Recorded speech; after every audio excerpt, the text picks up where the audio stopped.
Bu, Bapak, Anda. Terima kasih sebelumnya, maaf saya sambil duduk. Langsung saja pertanyaan saya mengenai anak. Saya mempunyai anak usia dini, baru mau umur 6 tahun. Tadi dijelaskan oleh Bapak bahwa anak butuh bermain, membelikan mainan dan segala macam. Saya sudah lakukan itu dari umur anak saya bisa minta mainan dan belum minta mainan saya sudah belikan mainan apapun itu. Saya sudah berapa kali beli mainan saya pernah belikan semuanya. Sampai akhir corona ini saya sudah membuatkan dia mini playground di rumah karena kan nggak bisa keluar dan segala macam. Tapi pertanyaan saya di sini, kenapa anak saya terus-terusan ingin membeli mainan dan kenapa masalahnya, kenapa anak saya setelah beri mainan dia suka, beberapa menit kemudian dia belum selesaikan mainan itu dia langsung ambil HP.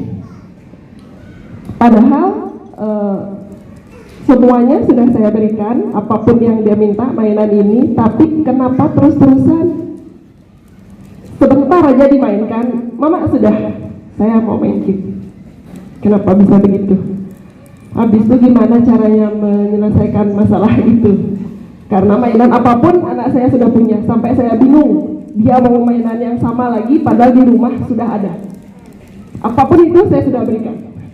Terima kasih. Trans Studio Mini. Oke. Tapi gini Bapak, Bunda.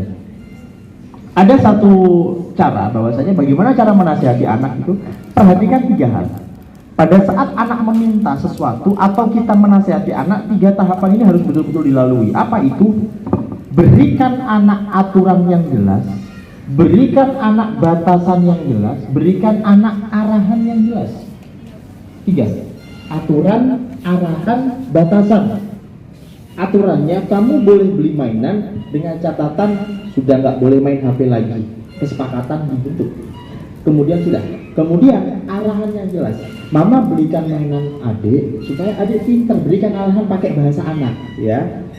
Jangan Anda menjelaskan ke anak, Dek, saat kerja otak manusia itu ada namanya prefrontal cortex, kemudian itu nanti, itu nggak pakai bahasa anak namanya, ya. Kemudian beri batasan yang jelas, ya. Batasnya adik boleh beli mainan, misal dalam 1 minggu 1 kali, selain itu mama nggak kasih. Kesepakatan itu sudah dibuat, sudah disepakati dan ditaati. Kadang tidak ditaati, itu yang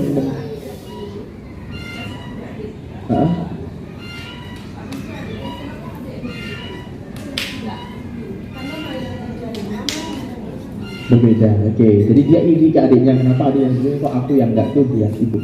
Jadi berikan arahan kepada anak. Nah, dulu sebelum ada adik, semua yang mama punya mama kasih ke kakak. Sekarang kakak yang udah punya adik, gantian, tetap mama sayang ke kakak. Bapak jelaskan pakai bahasa mereka. Jadi yang dia tangkap, oh mama tuh sayang sama aku. Tapi berhubung adik sekarang butuh bantuan mama, sama seperti kakak dulu, sekarang mama bantuin adik. Kakak kan sudah banyak mainannya. Kemudian yang terpenting di sini ibu, screen time-nya yang harus dikurangi. Waktu dia bersama gadget harus betul-betul ditak. Kalau ibu kepengen anaknya cerdas dan anaknya optimal dalam bermain, HP itu, ya perhatikan, anaknya main HP. Bu, anaknya main HP. Ya, HP itu iya dibatasi. HP itu bukan malah membuat anak berkembang dan cerdas, tapi menghambat kecerdasan dan perkembangan pertumbuhan anak. Hati-hati, tidak ada anak cerdas yang lahir dari gadget. Ya teh, Pak Habibie itu kecilnya dulu pegang HP nggak? Enggak, gedenya bisa bikin pesawat.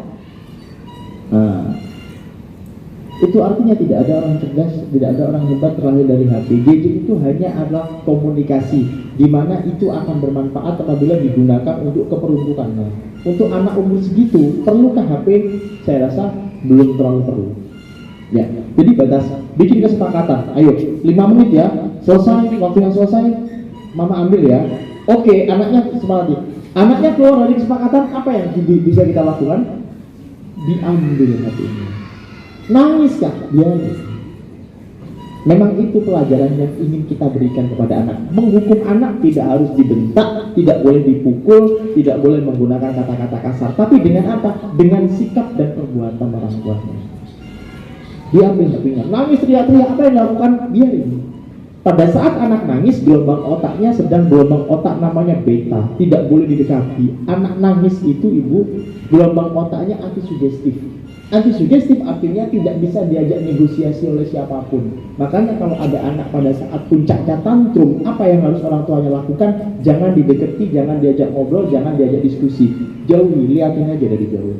Biarin. Loh, kok dibiarin dia? Gak apa-apa bu. Nangis itu hanya luapan emosi, supaya dia bisa belajar untuk meregulasi emosinya sendiri.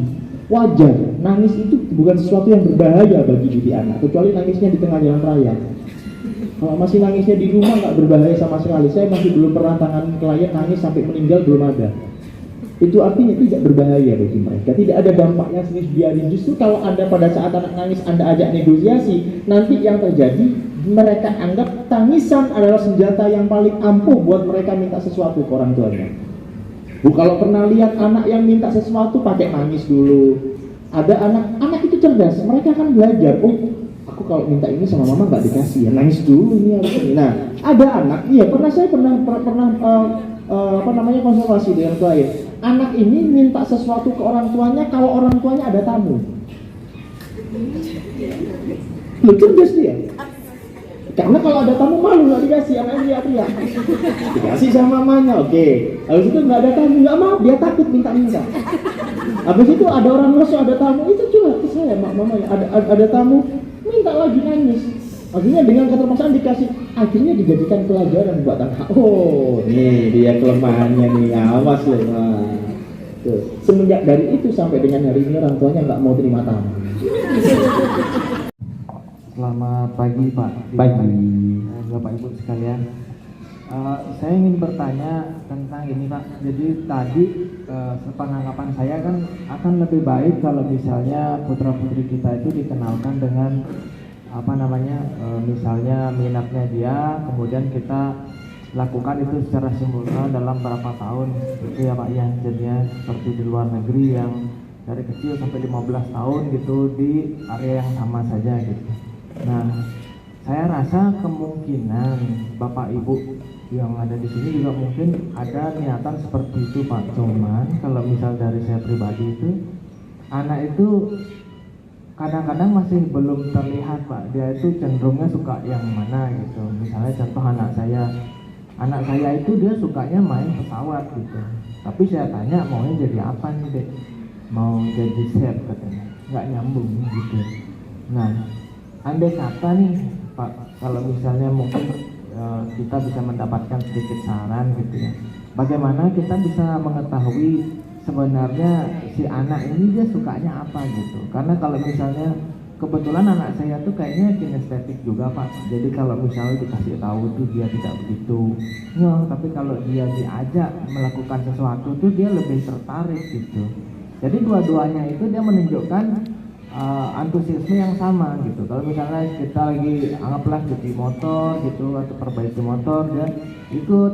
Tapi kalau misalnya pas misalnya ibunya atau mamanya masak, itu dia juga ikut gitu. Pokoknya di dua hal ini dia terlihat sangat tertarik sekali. Jadi kalau misalnya anggaplah seperti yang tadi ya Pak ya, kita pengen mengajak dia konsentrasi di yang mungkin dia suka salah satunya ini, bagaimana apakah kita bisa paralel gitu dua-duanya kita ajak seperti itu, atau ada cara yang memungkinkan kita mengetahui kayaknya ini anak lebih cenderung ke sini nih gitu. Terima kasih Pak. Oh teman-teman, pertanyaannya bagaimana kita bisa mengetahui passion yang memang dimiliki oleh anak-anaknya, sedangkan kita masih buta. Anak segini ini maunya kadang itu, lihat temannya ini dia mau ini ya. Ditanya dia mau suka mainan pesawat, ditanya mau jadi chef, dia mungkin dia pengen punya restoran di atas pesawat, bisa jadi ya. Kemudian bagaimana cara mengenali bakat dan juga apa sih yang dimiliki oleh mereka sejatinya? Ada beberapa metode Bunda. Luar biasanya kadang-kadang anak itu diberikan passion, diberikan sesuatu oleh Tuhan dari permainan yang dia sukai. Dari permainan yang dia sukai ya. Itu kita sudah diberikan ciri-ciri. Oh ada anak yang suka, tapi anak saya cowok suka main boneka, bisa jadi desainer.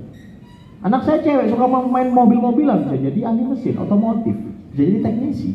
Kenapa harus enggak? Ya, bisa jadi dari situ.